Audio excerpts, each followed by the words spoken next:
In our last episode, Paul encouraged Timothy at the end of chapter 4, saying, "Don't let anyone look down on you because you're young, but instead set the believers an example." He goes on to say, persist in doing these things, because if you do, you'll save not only yourself, but your hearers. What we discover is that Paul has reminded Timothy of his responsibility in the household as well. And now in chapter 5, he actually turns again inside the household. Now he's done this. We saw that in chapter 2, going into chapter 3, talking about men and women and elders and deacons wives or deaconesses, as we talked about a few sessions ago. Then he kind of paused for a moment there in chapter 4 and dealt with Timothy and said, "Timothy, what kind of leader will you be? Don't be like the false teachers." Now, again, he's going to turn inside the house. I think that's helpful for us to kind of review where we've been and how these pieces fit together. Way back in session number 1, we said Paul will move with Timothy inside and outside the house, back and forth, as he focuses in on the threats and the purpose, as well as what is going on and what could be healthier on the inside of the house. An interesting thing that we'll see in this chapter 5, really going into chapter 6, when it comes to Timothy and this conversation of these relationships inside the household, one of the interesting dynamics is actually Timothy's name. Timothy's name, if you look at it and you break apart the etymology, means one who honors God or honors God. And so the Greek word time is part of Timothy's name. And obviously the word for theology, or we get the word theology from the last part of Timothy's name. So time being the Greek word for honor, and theo or theology, there's that word for God. Put those together, you get Timothy's name, one who honors God. Now, what's interesting, and I need to ask Paul this question someday. What's interesting is Paul's going to tell Timothy that as he interacts with relationships inside the household, that Timothy honor those people, that he honors widows, that he honors elders, that the honor is shown between those relationships. And finally, we're going to get to a doxology where Paul says, God is honored. And I think what's going on here is on purpose. I think Paul is actually saying, Timothy, you know your name means one who honors God, and yet the way you honor God is by honoring people. It reminds me a bit of the greatest commandment, right? Love the Lord your God, but also then love your neighbor as yourself. We show honor to God by honoring those inside the household. So we pick up in chapter 5, and we'll notice that there's all kinds of relationships going on now inside the household of God. Inside the household, here's who you would expect to find. You would expect to find older men. In fact, Paul says that. Do not rebuke Timothy, an older man, but encourage him as you would a father. Do you hear the language of household? There's older men in the household, and Timothy, some of them are actually looking down on you, despising you for your youth. Remember back in chapter 4. But Timothy, when it comes to those older men, you actually encourage them rather than rebuking them. Rebuke here, by the way, is a term of dishonor. It's to strike at and dishonor someone. And rather than doing that to those who are older, Timothy, I actually want you to honor them. I want you to encourage them as you would a father in this home. Same thing, by the way, Timothy, with younger men. You would expect in a household, younger brothers. And in fact, that's how you're to treat younger men in the household. You're to treat them as brothers in the home, obviously in a healthy way.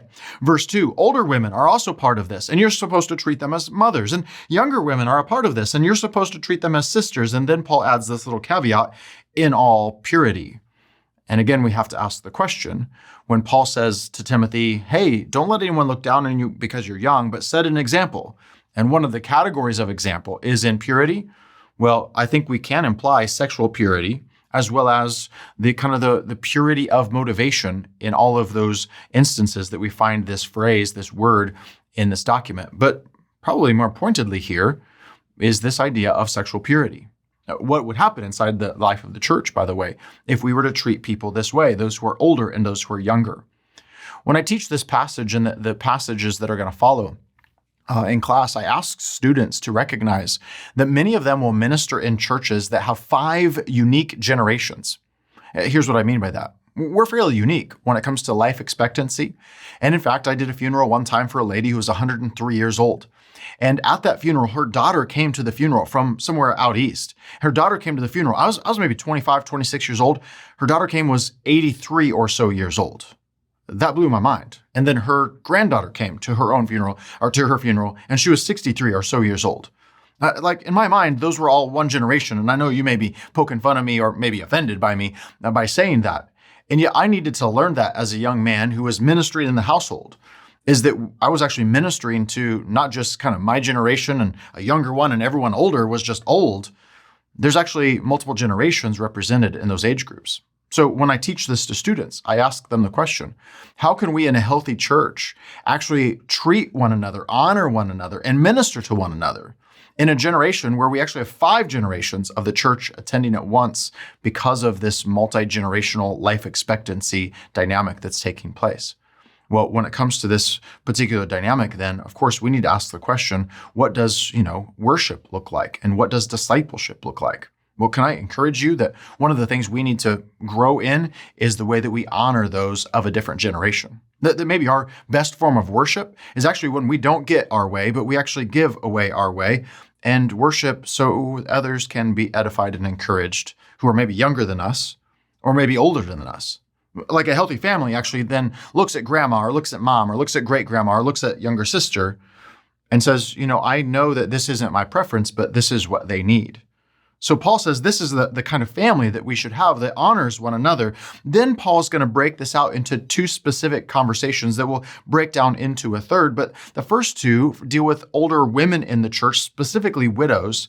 And then we'll deal with older men. I think we're speaking here about those who are elders in the church, specifically those who are called also overseers in chapter 3. So let's look at this first category as we see 1 Timothy chapter 5, verse 3. Paul says this, honor widows who are truly widows. Now, notice the word honor there, and we've already said that has connections to Timothy's name. I don't think it's a surprise when it comes to scripture that God has a heart for those who are widows and others, orphans. James, by the way, 1:27 says this is the kind of religion that God looks after, is like those who look after orphans and widows. This is the religion God esteems. And so it's not surprising then that in God's house, he cares about widows. We see it all throughout the Old Testament. We see it in Jesus' own ministry. In fact, he knocks the Pharisees and the Jewish leaders because they make loopholes out of the Old Testament law and declare some of their money that should be used to take care of their parents who are aging. They declare it dedicated to God. Corban, they declare it dedicated to the temple. And Jesus says, this is actually wrong. You've come with this tradition, this loophole, and yet you've missed the heart of God.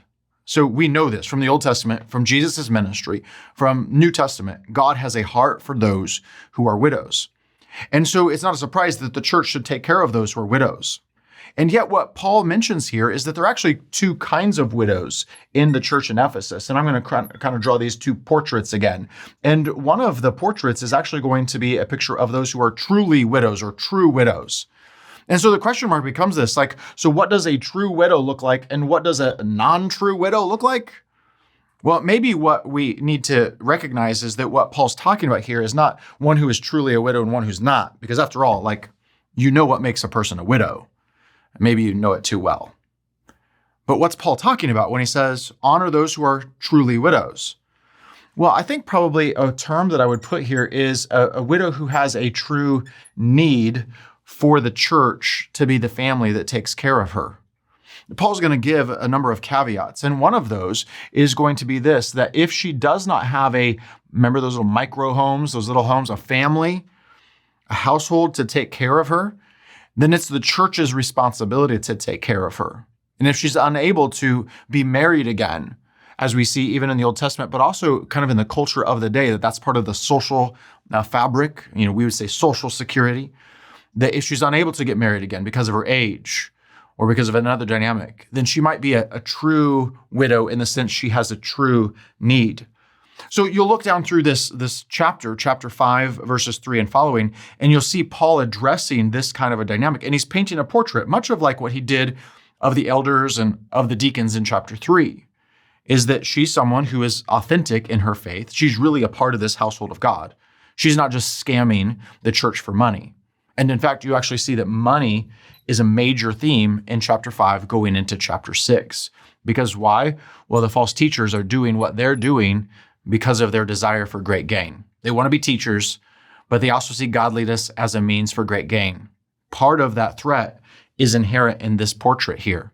You'll see also that it looks like chapter 3 in the above reproachness, that she is supposed to be someone who is faithful to her husband. Interestingly enough, it's a flip of the same phrase. She's to be a one-man woman In chapter 3, we saw the elders were to be a one-woman man.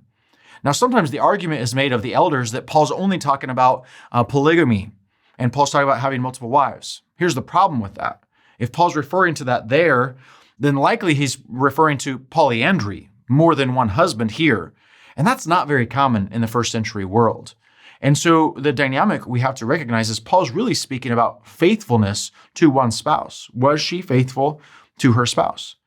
And I think we can actually look at chapter 5 and help clarify a question from chapter 3, because Paul actually then refers to those who are younger getting remarried. Well, Paul, if you want me to have this security that if someday I'm old and I'm a true widow in the life of the church, if I get married again as a young widow and then that husband passes away, am I then disqualified for this particular role of being a true widow who truly has a financial need? You see, I think that's where that logic breaks down. And chapter 5 actually helps us understand some things in chapter 3. Instead, what I think is going on here is Paul is saying, is she really who she says she is? So is it not only a true need, but is she truly a picture of someone who is a family member in the household of God? Or is she only coming for money? Now, it's interesting because there's also a word in verse 9 that is kind of a technical word from the first century world. Paul says, let a widow be enrolled.